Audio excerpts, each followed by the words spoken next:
Maintenant, on va voir la notion d'alignement lorsqu'on calcule la distance d'édition. Donc, on a parlé de distance d'édition tantôt. C'est la distance associée à la liste d'opérations minimale pour lier deux séquences. Et minimale, c'est mesuré en fonction du coût associé à cette liste d'opérations-là. Coût qu'on doit déterminer en donnant des poids à chacune des opérations possibles. Et on avait illustré un alignement en question, une série d'opérations ici, suppression, deux substitutions, une insertion et une substitution. On l'avait illustré tout ça, ces opérations-là, sous la forme d'un alignement où chaque caractère était aligné un avec l'autre en fonction de l'opération choisie. Donc là, une question, c'est de savoir comment est-ce qu'on extrait cet alignement-là de l'algorithme de calcul de distance d'édition. Alors,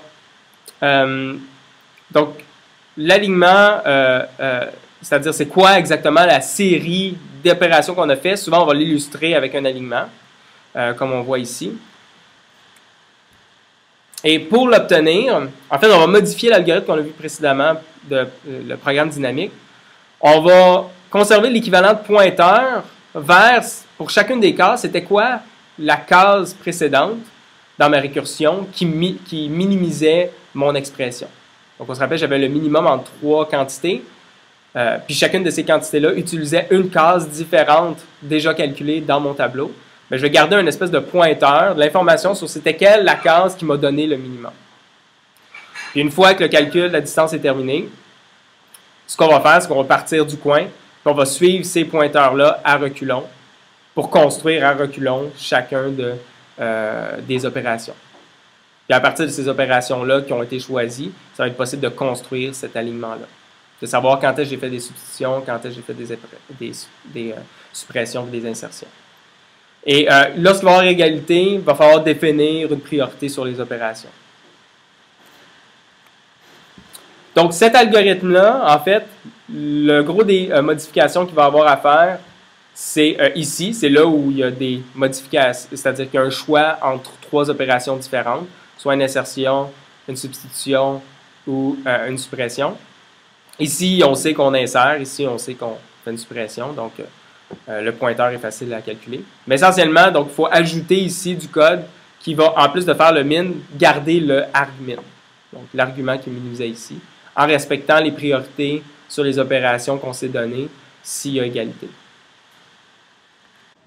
Donc ça, c'est l'exemple qu'on a vu précédemment, mais où là, on a ajouté les pointeurs, c'est-à-dire, c'était quoi la case minimisante juste avant, qui a été utilisée pour faire le calcul de chacune des cases.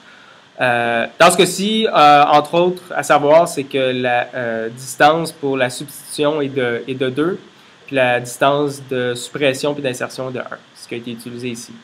Et on voit la priorité aussi des opérations. Les opérations, en fait, les flèches, ce qu'elles veulent dire, c'est qu'en diagonale, on a une substitution. Lorsqu'on descend vers le bas, c'est une suppression. Donc, on doit enlever un des caractères de la source. Lorsqu'on va vers la gauche, en fait, ça implique qu'on va insérer un des caractères de la cible. Donc, vers la gauche, c'est une insertion.